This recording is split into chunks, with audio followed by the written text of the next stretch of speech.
እግዚአብሔር የተቀደሰ ነው። ቅዱስ እግዚአብሔር በማዕደሪያው ያለ ነው። ቅዱስ እግዚአብሔር አልፋ ነው። ቅዱስ እግዚአብሔር ኦሜጋ ነው። ቅዱስ እግዚአብሔር የሰማይና የምድር ጌታ ነው።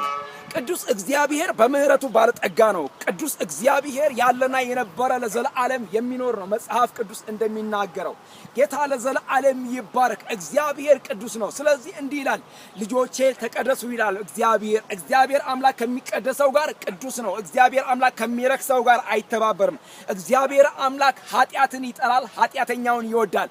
እግዚአብሔር አምላክ ልጆቹን ይወዳቸዋል፣ ኃጢአትን እንግዲህ ይጠላል። ስለዚህ መጽሐፍ ቅዱስ ደግሞ ሲናገር እንደዚህ ይላል፣ እናንተ የእግዚአብሔርን ዕቃ የምትሸከሙ እልፍ በሉ ይላል። ይህ የእግዚአብሔር ቃል የመዳን ወንጌል፣ ይህ የእግዚአብሔር ቃል ወደ ሕይወት የሚያወጣ መንገድ፣ ይህ የእግዚአብሔር ዕቃ ወደ እግዚአብሔር መንገድ የሚያመጣ ወደ እግዚአብሔር መስመር የሚያመጣ ነው። ስለዚህ ይህንን የእግዚአብሔርን ዕቃ ለመሸከም ወይም ቃሉን ለመሸከም ወንጌልን ለመሸከም ተቀድሶ ነው፣ ቅዱስ ሁኑ ይላል። ስለዚህ ነውራችንን ርኩሰታችንን በመልካም በጸጋ ቀይሮ ጨለማችንን ወደ ብርሃን አወጥቶ ኃጢአተኞችና በደለኞች ሆነን ሳለን የማንገባ ሆነን ሳለን እግዚአብሔር አምላክ ተቀደሱ ብሎ ከቀደሰን እግዚአብሔር አምላክ ለቀደሰን አምላክ ታማኝ እንድንሆን እኔንም እናንተንም እግዚአብሔር ይርዳን። መጽሐፍ ቅዱስ ሲናገር እንደዚህ ይላል፣ ሰው ሁሉ ኃጢአት ሰርቷል የእግዚአብሔርን ክብር ጎድሎታልና ይህንን የእግዚአብሔርን ክብር የጎደለውን ግን ሊቀድሰውና ሊያነጻው የናዝሬቱ ኢየሱስ በቀራንዮ መስቀል ላይ ተሰቅሏል።